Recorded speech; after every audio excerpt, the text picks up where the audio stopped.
ये सेट हमारे पास no indicator में आया है, जैसे कि आप देख सकते हैं। और की का बटन दबाने के बाद भी कोई इंडिकेशन लाइट नहीं आ रही है, ना ही ग्रीन, ना रेड, ना वाइट, कोई भी लाइट नहीं है।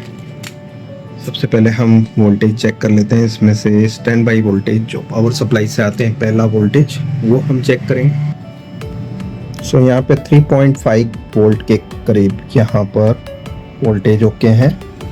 तो ये स्टैंड बाई सप्लाई आ रही है, इसका मतलब अब जो भी काम है पहले प्रोसेसर ने करना है, क्योंकि इसमें बाकी वोल्टेज जो निकलने चाहिए, जैसे यहाँ पर 1 वोल्ट, 3.3 वोल्ट आ रहे हैं, तो रैम सप्लाई नहीं बन रही है।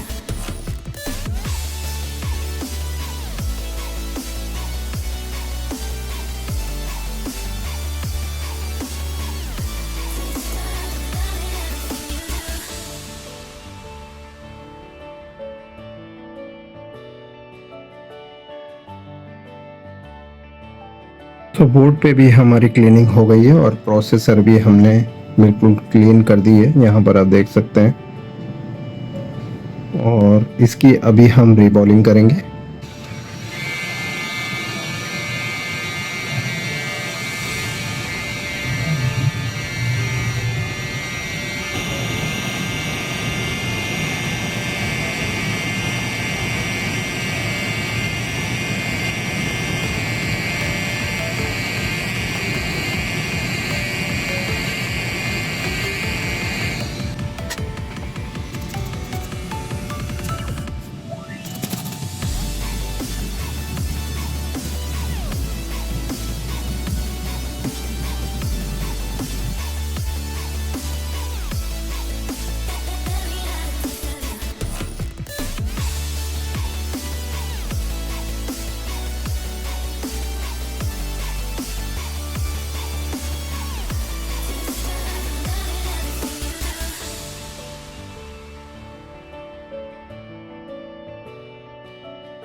ये प्रोसेसर तो हमने लगा दी है, अभी हम पावर दे के देख लेते हैं आखिर नो इंडिकेटर से हम कहाँ पहुँचे हैं।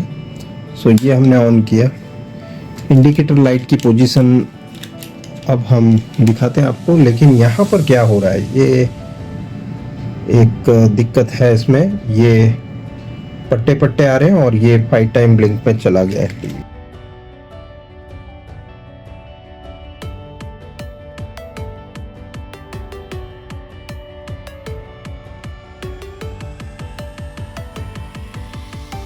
अभी हम eMMC IC निकालेंगे, इसकी रिवॉल्विंग करेंगे और इसकी न्यू प्रोग्रामिंग करने वाले हैं।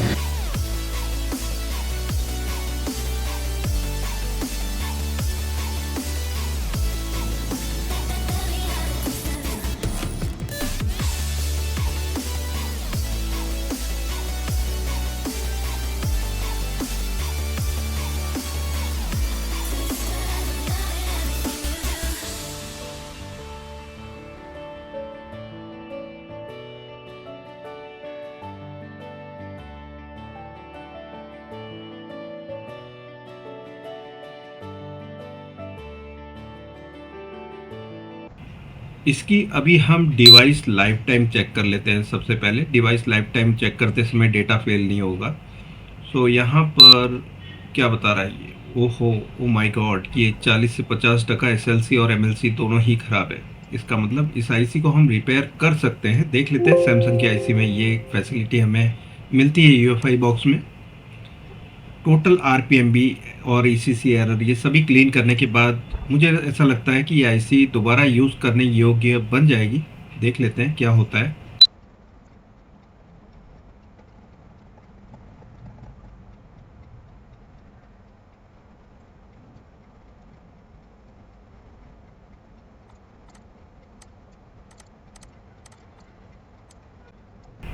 सो ये आईसी हमने रिपेयर कर दी है। दोनों ही SLC और MLC दोनों ही 0 to 10% है। अगले भाग में हम देखेंगे इसके ओके डेटा जैसे हमारे पास आ जाते हैं। ये यूज़ कैसे करना है मैं अभी वीडियो में बताऊंगा। दोस्तों ये शॉर्ट किलर डिवाइस हमारे पास बहुत ही कम स्टॉक में पड़ा है अभी। जल्दी से ऑर्डर कीजिए इससे पहले कि ये ख़त्म हो जाए। दिए गए नंबर पे फ़ोन करके ऑर्डर बुक कर सकते हैं।